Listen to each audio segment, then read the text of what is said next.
Good afternoon, IBs. Welcome to your next couple of lessons of online learning. Today, we're going to talk about the next stage in the research. Just a quick reminder that actually none of this research that you're doing at the moment gets formally assessed. Doesn't get any marks. The IB, the examiners won't be looking at your product analysis, they won't be looking at your mood board, they won't be looking at your materials, and they won't be looking at the one we're going to go through today. So all the research is just going to enable you to write the specifications. Okay, so don't worry too much about it. I will be writing some little pointers on there. Thank you for Sachin for explaining that last week. And also, if I could help from Huck, I think it's going to be a very informative and important series, and I'm glad that thank you guys for sort of volunteering to do that. I hope the videos that everyone else is doing is brightening up your day. They're certainly making me laugh, so it's all good.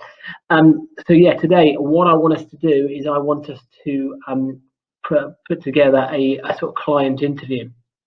Okay, so what I would like you to do, and I've got the example that you can see hopefully in front of you here on the left-hand side.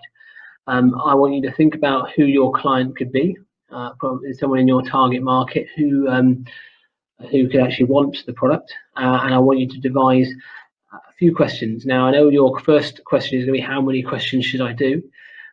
That's less important really than the quality of the questions that need to be asked. Okay, so we want to avoid really vague questions. So, you know, like what's my favorite color? Those sort of questions. We want to be quite specific, and I want you to think about what specification points that you're going to be putting in and you're going to be writing about, and really think about directing your questions to meet those. So I want you to go and have a look at the template, have a look at all of the specification points that there are, and I want you to try and devise a question that would help you answer that your client could help with. For example, when you talk about aesthetics, you could ask about maybe the style of the product. Do they want it to look modern? Do they want it to look old-fashioned?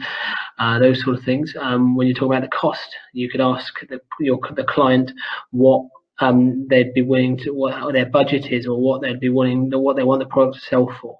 Okay, so all those types of things can be asked, and you can get some really important information from your client interview that will help you write your specification, and then you can refer back to when you justify your specification, because that's what the client wants.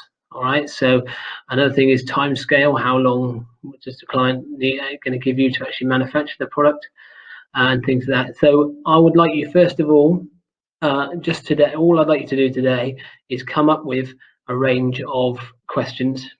Could be 5 really good ones, could be 6, 7 really good ones that are going to help you actually find out the information that you need. Okay, as I said, please refer to the specification and make sure that all your questions will help you answer that.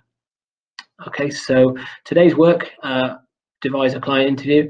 Well, then on Thursday, I'm going to give you some time to actually write in the answers for that client interview.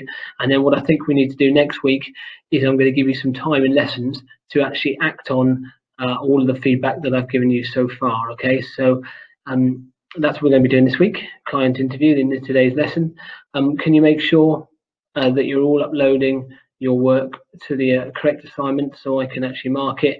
I am going to formally mark the work that you've done at the end of this criterion. So we've got a couple more pages of research to do after that, and we've got to write a specification, and then I'll be marking criterion A, giving you detailed feedback on how I think you should improve criterion A, and you'll have a mark under the strands for criterion A out of 9. All right, before we move on to criterion B. All right, guys, I hope you're all well. I hope you're all keeping safe and not missing me too much.